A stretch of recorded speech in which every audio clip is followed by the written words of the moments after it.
Join Kids Hut family.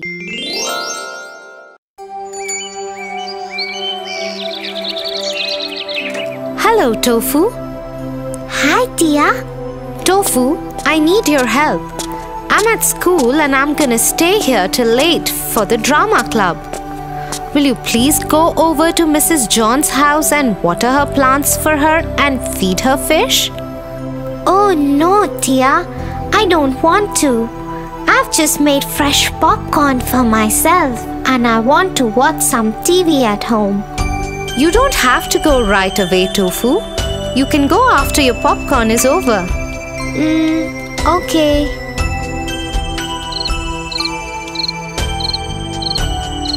Just as his wife had said, she bounced at the first. Hi, Tofu. Was everything okay at Mrs. John's? Mrs. John's? Oh, I didn't go.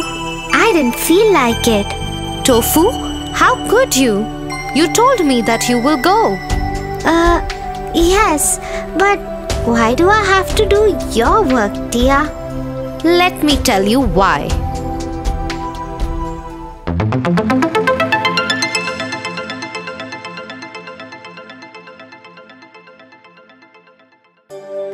Once upon a time, a little prince lived alone on a comet. The comet was his home and he took care of it.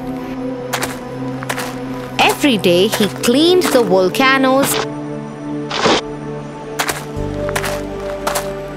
and trimmed the tree roots.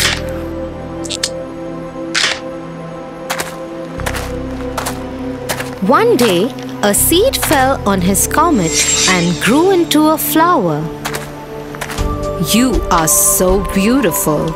I will always take care of you and protect you, and I will call you Rose. Thank you. From then on, Rose and the prince would always spend their time together. But as time went by, the prince stopped liking the fact that Rose always wanted his attention and care. He could not understand why she behaved like that. He started feeling he should make more friends. And so, he left Rose behind and went around the universe to make more friends. He stopped at the first planet that came his way. A king lived alone on that planet. I am so happy that you came here. Now I have someone to rule over. And so, the king started ordering the little prince around.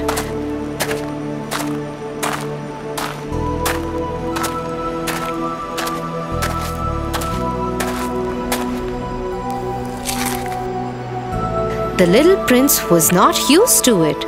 Nobody ever spoke to him like that. Friends don't order around.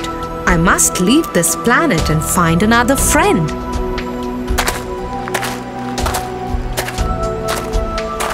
The prince left the king's planet and came to another planet.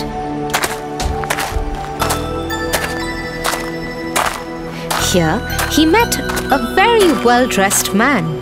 The man lived alone on the planet. Welcome, little prince. I am happy that you have come to my planet. Now I have someone who can admire me. And so the man kept asking the prince for compliments for everything. When the prince wouldn't admire him or praise him for his actions, he would get upset with the prince. Friends cannot like each other just because of compliments. There must be more to friendship. I must leave this planet and go find another friend. The prince left the second planet and arrived on the third one.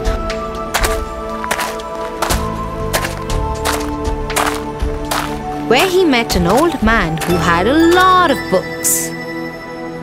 What are all these books? I am a geographer. I write about the seas, hills, mountains and plains. Tell me about your planet and I will write about it. Can you write about Rose and me? I only write about things that last forever.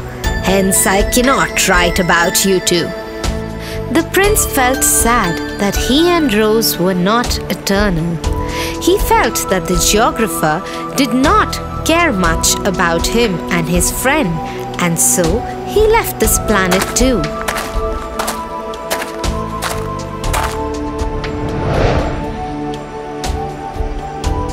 And arrived on the one called Earth.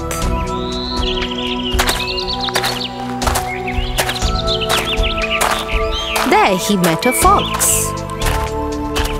Will you be my friend? You must tame me first. Tame? What is that? It is where you create a bond with me, you care for me and we connect with each other. Otherwise, you are just a boy to me like million others and I am just a fox to you. The boy understood that that is what Rose had been doing. She was taming me. She was making bonds with me. I have made a mistake. I must go back home to my Rose. The prince immediately returned home.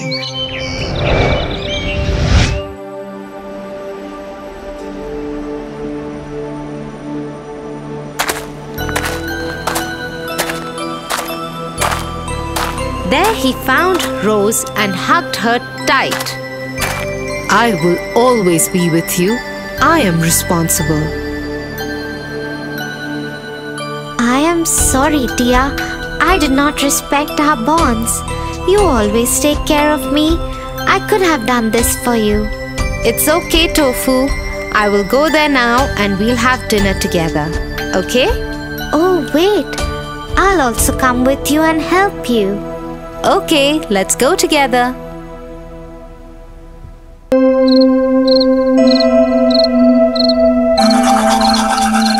Tia, today our teacher spoke to us about putting others first before our own needs. That's very nice. Tell me something, Tia. Even if it makes them unhappy, do people put others before their own needs? Some people who have a really nice heart do. I remember the story of the Happy Prince. Do you want to hear it, Tofu? Yes.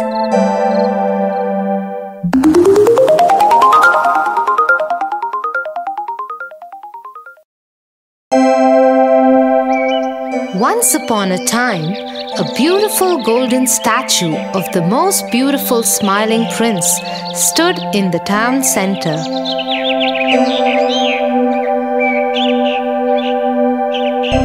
It was covered with gold leaves and had eyes made of blue sapphire.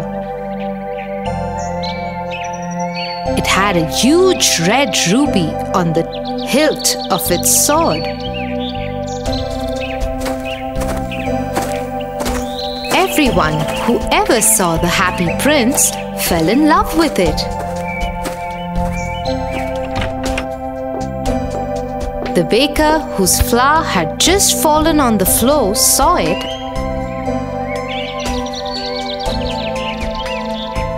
and said, "Oh, Happy Prince, I wish I could always be happy like him. From now on, I will."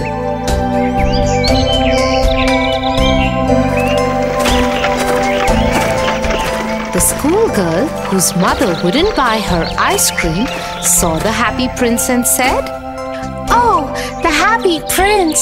I wish I could always be like him. From now on, I will."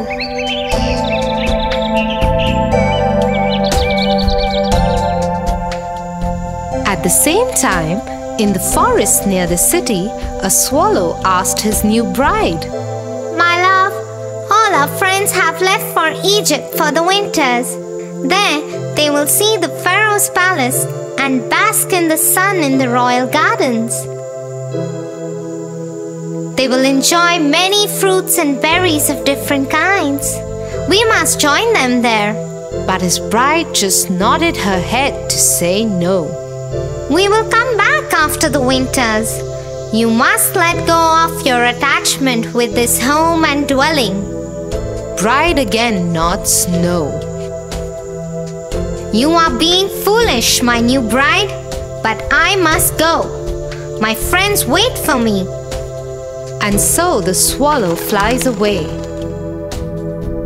After a whole day of flying, he is halfway through the happy prince's city and then begins to feel tired. I think I will rest the night here and start again for Egypt tomorrow.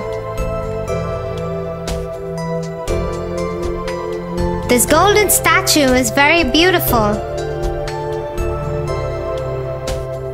I will rest between his feet.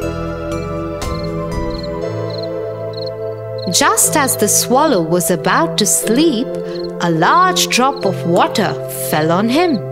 What? Where did this come from? The sky is clear. Just as the swallow was getting ready to sleep again, another large drop of water fell on him. When he looked up, he saw that the prince was crying.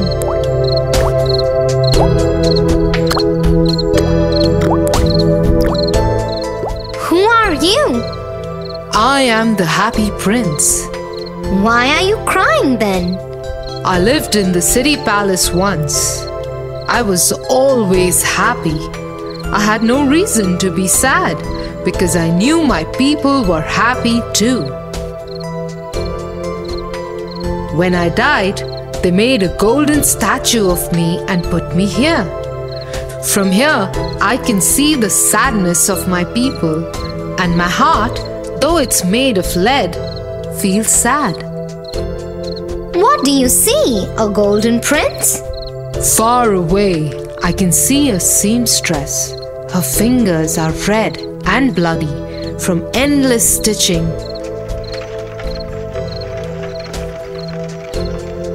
Next to her, on a bed, is a little boy. He is sick with fever and is crying out for oranges. But the seamstress doesn't have anything other than river water to give him. Oh, swallow, take the ruby from my sword and give it to her. No, no. I have to go to Egypt. I cannot stay. And if I go to the seamstress's house, I won't be able to reach Egypt. Please, swallow. The child is very thirsty. Well, okay. I will go. So the swallow took the ruby from the hilt of the prince's sword and flew to the seamstress's house.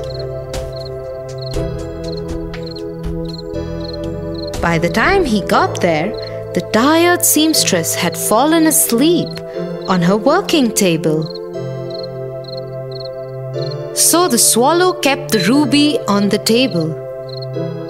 Then he flew around the sick boy's bed, flapping his wings.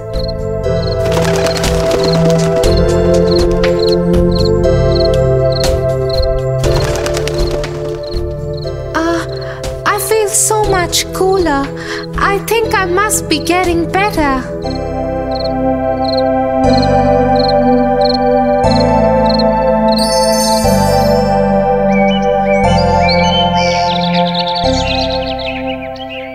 By the time the swallow returned, it was the next night.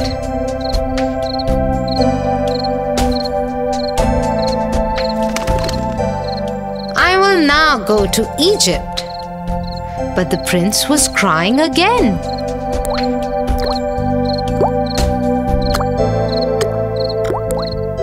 I can see a hard-working man filled with despair.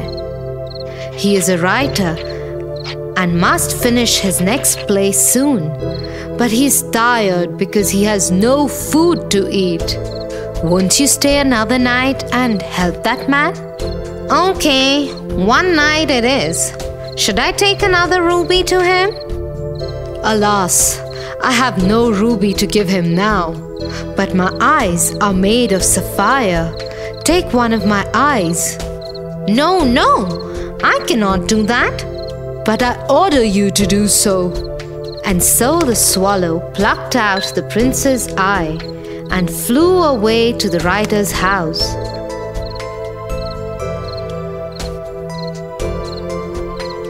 By the time he reached there, the writer had fainted out of hunger and cold. The kind swallow put the sapphire on the writer's desk and collected dry twigs and lit a fire for the writer before he flew back to the prince.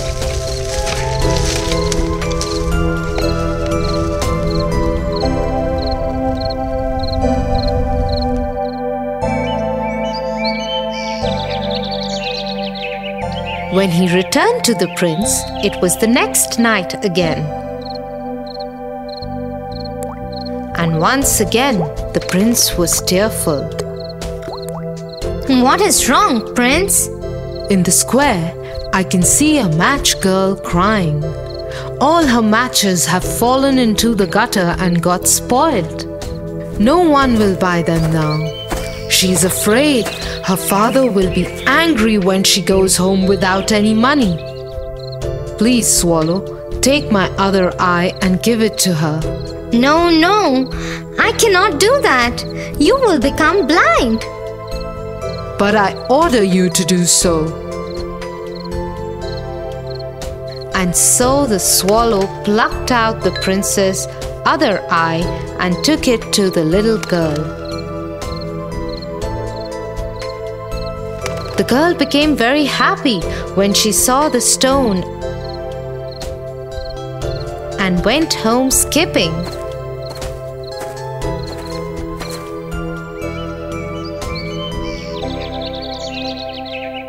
The swallow returned to the prince.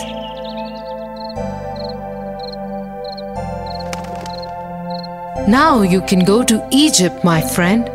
No, now I cannot go, my friend. I will stay here and become your eyes. So the swallow stayed by the prince. Every day he would fly over the city and tell the prince the sorry tales he saw. The prince would then tell the swallow to pluck out a gold leaf from his body and give it to the poor people of his city. Soon, there were no leaves left on the body of the prince. All that was left was his cold grey body. It kept getting colder as the winters kept setting in and the weather kept getting chillier.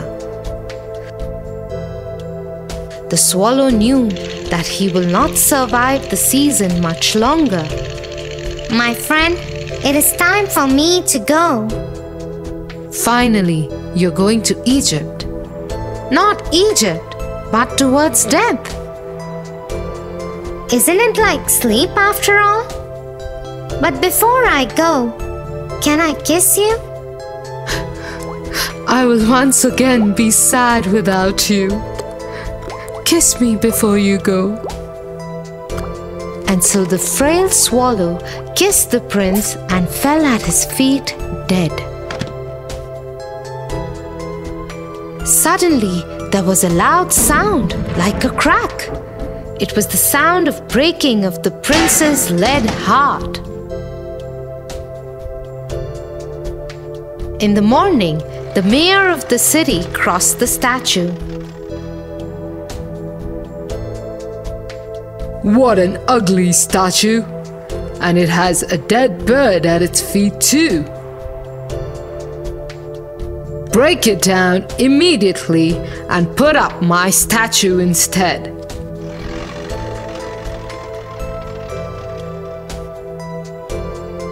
A few hours later, when the mayor's men broke the statue apart,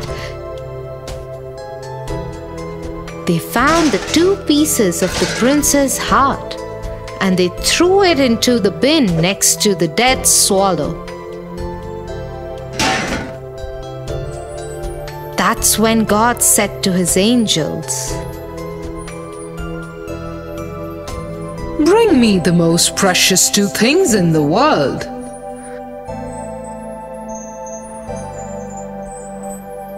and they took the dead swallow and the prince's broken heart to God. "Well chosen, my angels. From now on, the swallow will sing in my heaven, and the prince will praise my ways."